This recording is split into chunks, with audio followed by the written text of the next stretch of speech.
11 के बच्चे परमाणु संरचना में आप देखें उपकोष को। इससे पहले हम लोग ऑर्बिटल की चर्चा कर रहे थे। उपकोष जिसको कहते हैं सबसेल।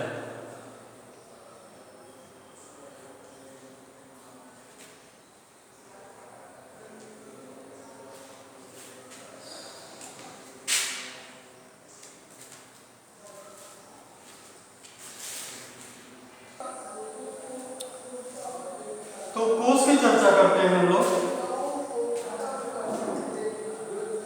उपकोष कल हमने बताया था कि ऑर्बिटल जो होते हैं उपकोष में पाए जाते हैं। इसका मतलब ये निकलता है कि ऑर्बिटलों से उपकोष बनते हैं, ऑर्बिटलों से उपकोष बनते हैं। उपकोष को सबसेल भी कहा जाता है। सबसेल को SPDF अक्षरों से प्रदर्शित किया जाता है। यस उपकोष में एक ऑर्बिटल होता है। पी उपकोष में 3 ऑर्बिटल होते हैं, PX, PY, PZ। PX orbital जो होता है, क्योंकि P ऑर्बिटल की आकृति जो बताई गई थी वो डंबल के आकार की होती है, यानी डंबल आकृति का P ऑर्बिटल होता है। तो जो P ऑर्बिटल होते हैं, ठीक है, डंबल आकार के, वो 3 प्रकार के होते हैं, PX, PY और PZ। तो जो PX ऑर्बिटल होता है उसका जो लोब होता है, यानी कि जो डंबल होता है वह होता है X अक्ष पे। इसी तरह PY ऑर्बिटल का लोब जो होता है वह होता है Y अक्ष पर। PZ ऑर्बिटल का जो लोब होता है वह होता है Z अक्ष पर। तो P उपकोष में 3 P ऑर्बिटल होते हैं, PX, PY, PZ। और एक ऑर्बिटल में अधिकतम 2 इलेक्ट्रॉन होते हैं। तो इस तरह से P उपकोष में क्योंकि 3 ऑर्बिटल होते हैं, तो इस तरह से P उपकोष में टोटल कितने अधिकतम इलेक्ट्रॉन होते हैं? 6 इलेक्ट्रॉन। S उपकोष में एक ऑर्बिटल होता है और एक ऑर्बिटल में अधिकतम 2 इलेक्ट्रॉन होते हैं, इसलिए S उपकोष में 2 इलेक्ट्रॉन भरे जाते हैं। तो जो हम इलेक्ट्रॉनिक विन्यास करते समय S उपकोष में 2 इलेक्ट्रॉन, P उपकोष में 6 इलेक्ट्रॉन अधिकतम और D उपकोष में अधिकतम 10 इलेक्ट्रॉन और F उपकोष में अधिकतम हम लोग 14 इलेक्ट्रॉन भरते हैं, वो उसके बारे में अब आपको पता चल रहा होगा ऐसा क्यों करते हैं। क्यों? क्योंकि S उपकोष में एक ऑर्बिटल होता है और एक ऑर्बिटल में अधिकतम 2 इलेक्ट्रॉन होते हैं, इसलिए S उपकोष में अधिकतम कितना इलेक्ट्रॉन भरा जा सकता? 2। P ऑर्बिटल में 3 इलेक्ट्रॉन, P उपकोष में 3 ऑर्बिटल होते हैं और एक ऑर्बिटल में अधिकतम 2 इलेक्ट्रॉन, 3 ऑर्बिटल में टोटल 6 इलेक्ट्रॉन, इसलिए P उपकोष में अधिकतम कितने इलेक्ट्रॉन भरे जा सकते हैं? 6। इसी तरह से D उपकोष में 5 ऑर्बिटल होते हैं। कौन कौन से? DXY, DYZ, DZX, DX² - Y², DZ²। तो D उपकोष में 5 ऑर्बिटल होते हैं और एक ऑर्बिटल में अधिकतम क्या होता है? 2 इलेक्ट्रॉन होता है। तो इस तरह से D उपकोष में क्योंकि 5 ऑर्बिटल है तो टोटल कितने इलेक्ट्रॉन हो जाएंगे D उपकोष में? 10। इसलिए D उपकोष में अधिकतम कितने इलेक्ट्रॉन होते हैं? 10 इलेक्ट्रॉन होते हैं।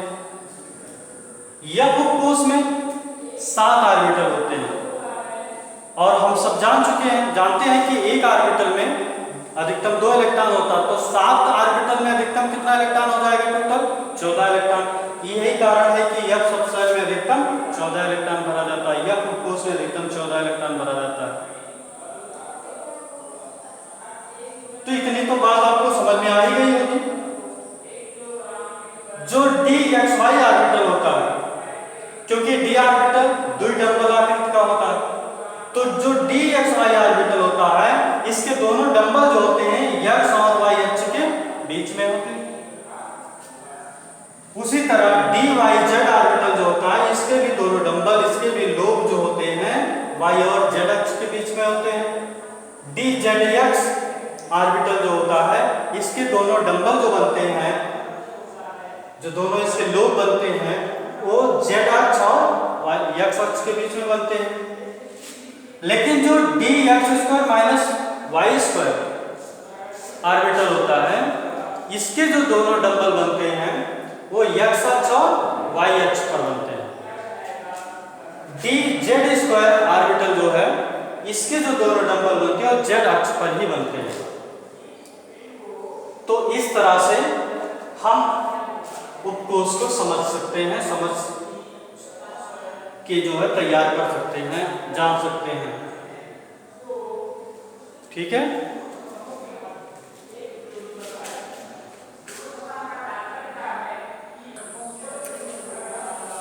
किसी भी उपकोष में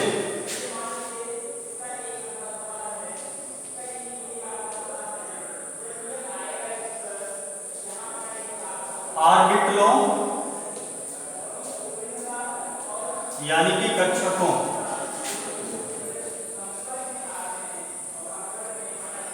की कुल संख्या जो होती है वो होती है 2l+1 के बराबर।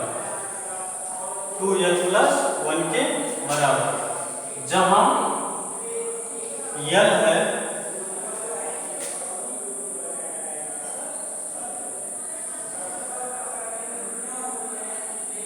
दिगंशी क्वांटम संख्या। जल्दी हम लोग क्वांटम संख्या पढ़ने वाले हैं, जहां l है दिगंशी क्वांटम संख्या। ठीक है, जहां l क्या है, दिगंशी क्वांटम संख्या। तो भैया l चूंकि S P D F उपकोष में l का मान क्रमशः 0, 1, 2, 3 होता है, ये याद करिए भैया। चलिए वीडियो को सुनाना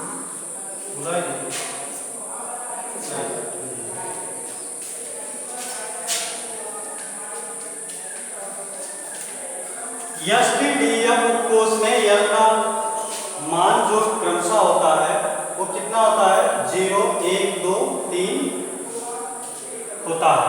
ये मान याद रखिएगा। ठीक है। तो यस उपकोष के लिए देखते हैं ऑर्बिटलों की संख्या। फर्स्ट यस उपकोष के लिए, यस उपकोष के लिए देखते हैं। तो यस उपकोष के लिए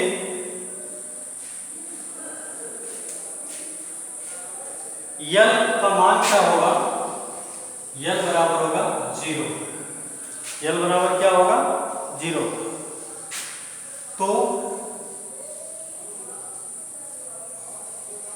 ऑर्बिटलों की संख्या बराबर क्या हो जाएगी, 2 × 0+1 बराबर कितनी आ जाएगी, 1। इसका मतलब प्रूव हो रहा है कि यस उपकोष में एक ऑर्बिटल होता है। पी की चर्चा करें, पी उपकोष के लिए, तो पी उपकोष के लिए यल का मान कितना होता है, 1। तो ऑर्बिटलों की संख्या कितनी निकल के आएगी, ऑर्बिटलों की संख्या बराबर 2 × 1+1 बराबर 3। तो कितने ऑर्बिटल होते हैं पी उपकोष में, 3। डी उपकोष की बात करें, डी उपकोष के लिए बात करें तो यल का मान डी उपकोष में कितना आता है, 2। ऑर्बिटलों की संख्या कितनी आ जाएगी, फिर ऑर्बिटलों की संख्या 2 × 2+1 बराबर 5। तो डी उपकोष में कितने ऑर्बिटल, 5। एफ उपकोष के लिए यल बराबर 3 होता है। ऑर्बिटलों यानी कक्षकों की संख्या फिर कितनी होगी F कोष में? 2 गुणे 3 + 1 बराबर 7। तो इस तरह से हम मालूम कर सकते हैं कि S उपकोष में कितने ऑर्बिटल होते हैं, T उपकोष में कितने ऑर्बिटल होते हैं, D उपकोष में कितने ऑर्बिटल होते हैं और F उपकोष में कितने ऑर्बिटल होते हैं। ठीक है। अब हम इसी वक्त जो है कोष की भी चर्चा कर लेते हैं। कोष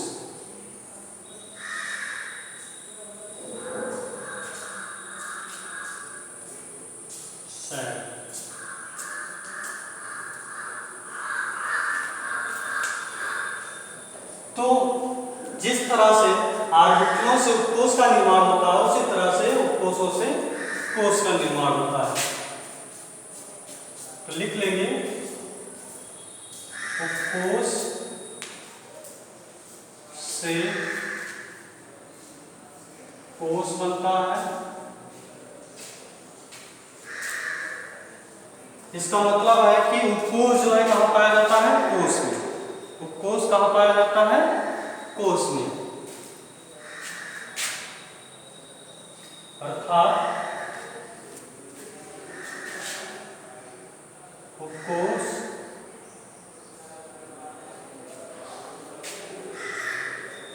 कोष में पाया जाता है।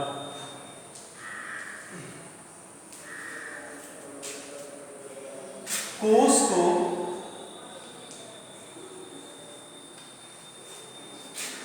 मुख्य ऊर्जा स्तर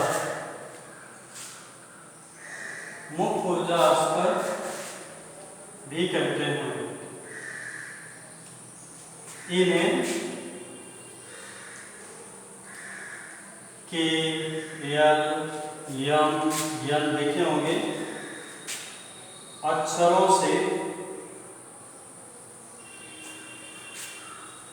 निरूपित किया जाता है।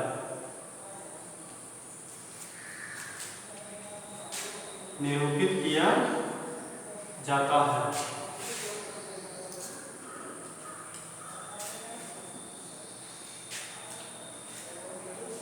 तो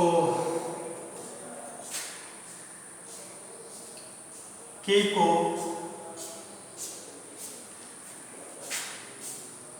प्रथम कोष,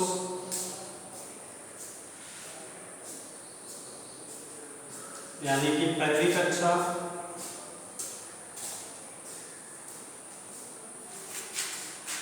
यल को दूसरा कोष यानी कि दूसरी कक्षा,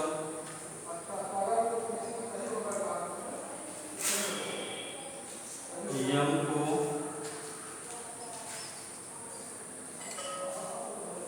तीसरा कोष यानी कि तीसरी कक्षा,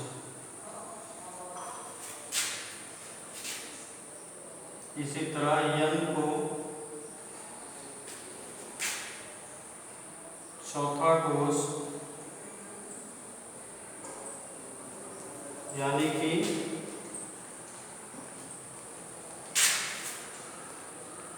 चौथी कक्षा कहा जाता है।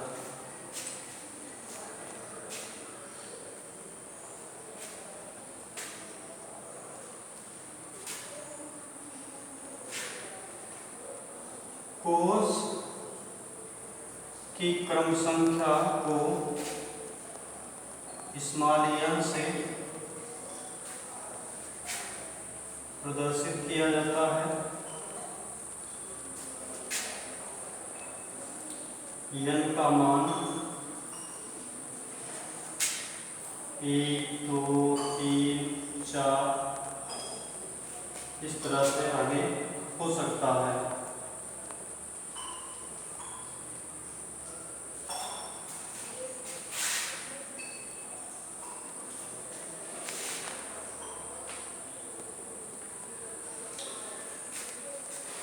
किसी कोष में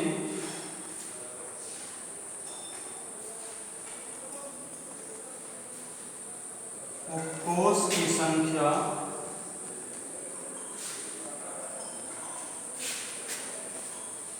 कोष की क्रम संख्या n के बराबर होती है।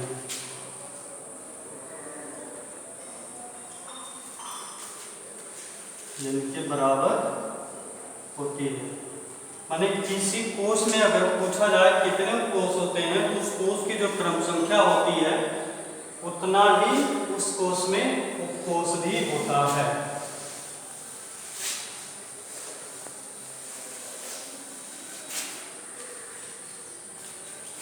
जैसे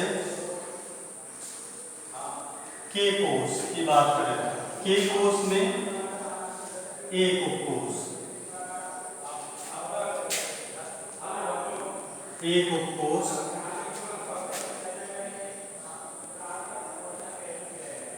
यश उपकोष होता है। एक उपकोष यश उपकोष होता है। यल कोष में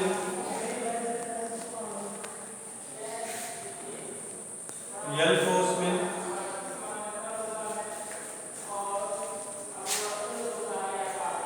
यल कोष में दो उपकोष यश उपकोष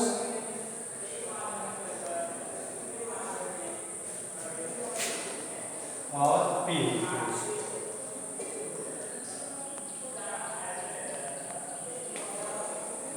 होता है। इसी तरह यम कोष में तीन उपकोष,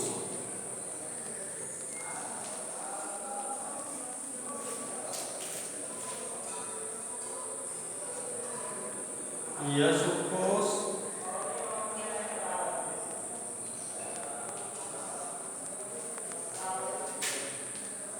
पी उपकोष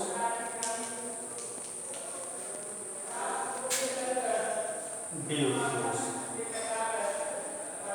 होता है।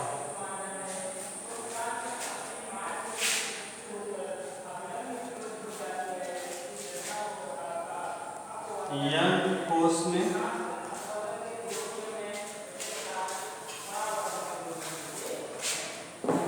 यन कोष में चार उपकोष,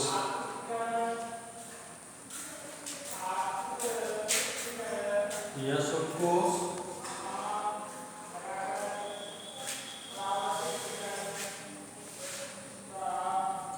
पी उपकोष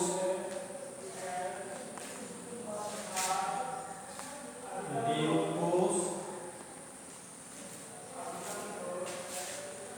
और यफ उपकोष होता है।